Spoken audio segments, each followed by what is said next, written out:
Mercedes should be terrified because Ferrari just stunned Silverstone with a car that was not supposed to look this strong. Leclerc won the British Grand Prix. Hamilton fought through a 5-second penalty and still reached the podium. Ferrari finished first and third at a circuit that normally exposes every weakness. But that is not the shocking part.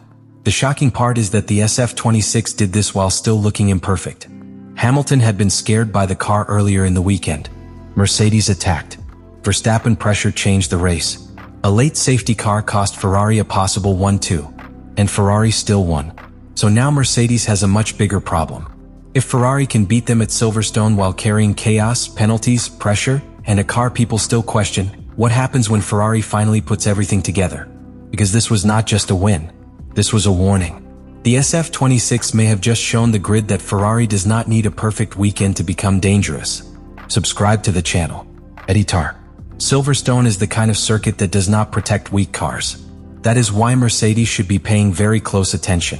Because Ferrari did not stun the grid at a track where luck can easily hide the truth. They did it at a track that demands balance, confidence, tire strength, and courage through some of the fastest corners in Formula 1. If a car is unstable, Silverstone exposes it. If the tires are suffering, Silverstone exposes it. If the pace is fake, Silverstone usually exposes it before the race is even over. But Ferrari did not disappear. Ferrari won. And that is the first problem for Mercedes. Leclerc's race began exactly the way Ferrari needed it to begin. He launched cleanly, moved ahead of Antonelli, and took the lead from the opening lap. That one move changed everything because once Leclerc had clean air, Ferrari had the kind of control every team wants at Silverstone. Clean air is like driving on an empty motorway while everyone behind you is stuck in traffic. The car breathes better. The tires last longer.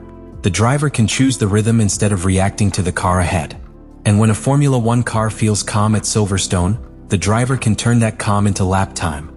Leclerc did exactly that. He did not need to make the win look wild. He needed to make it look real. He had to manage the gap, protect the tires, and keep Mercedes from turning pressure into a direct attack. That is what made Ferrari's pace so threatening. It was not just one flashy lap. It was race pace. It was controlled pace. It was the kind of pace that makes rivals stop looking at the result as luck and start looking at the car as a genuine problem. And Mercedes had reasons to feel that problem growing. Antonelli had speed. He attacked Hamilton and even passed him before cops, proving Mercedes were not simply helpless. That mattered. It showed Mercedes still had enough performance to hurt Ferrari in the right moment. But here is the part that should worry them. They hurt Ferrari. They did not stop Ferrari. That is a very different thing. Mercedes found a way past Hamilton, but Leclerc still led. Mercedes applied pressure, but Ferrari still controlled the front. Mercedes stayed in the fight, but Ferrari still finished first and third. And that is where the tension starts. Because if Mercedes had been nowhere, the story would be simple. Ferrari were faster. Mercedes need to improve. Move on. But Mercedes were close enough to attack. Close enough to influence the race. Close enough to believe they could disrupt Ferrari. And still, when the biggest result was counted, Ferrari had the win. That kind of defeat is more uncomfortable than being completely beaten, because it tells a team the gap is not only about one number. It is about execution, timing, confidence, and which car can survive the messiest parts of a Grand Prix. Ferrari survived them. Hamilton's side of the garage proved that. His race was damaged early by the FIA investigation and the 5-second penalty for a false start. 5 seconds may sound small, but in Formula 1, it changes the whole shape of a race. It turns attack into recovery. It changes the value of every gap. It makes every pit stop more complicated. Hamilton was no longer driving a clean race. He was rebuilding a race that had already taken something away from him. And yet, he stayed in the fight. That is the second problem for Mercedes. If Hamilton had faded after the penalty, Mercedes could have said Ferrari's strength only worked from the front. They could have said Leclerc looked fast because he had clean air, while the second Ferrari could not survive pressure. But Hamilton did survive pressure. He kept the car close enough to matter. He fought through the penalty. He later passed Verstappen on lap 38 and moved into third. That move changed the race, because it showed the SF-26 was not only a front-running car in Leclerc's hands. It was also a recovery weapon in Hamilton's hands. That is dangerous. A car that can win from the front is strong. A car that can recover from damage is serious. And a car that can do both at Silverstone becomes something Mercedes cannot ignore. That is why the engine deficit angle, even without a confirmed number in the source material, becomes such a powerful part of the tension. Silverstone is a circuit where any limitation should hurt. If a car lacks efficiency, balance, tire life, or clean performance delivery, the circuit usually makes that weakness visible. And yet Ferrari still produced a result that forced everyone to look again. So the question for Mercedes is not just how Ferrari won. It is what Ferrari still has left.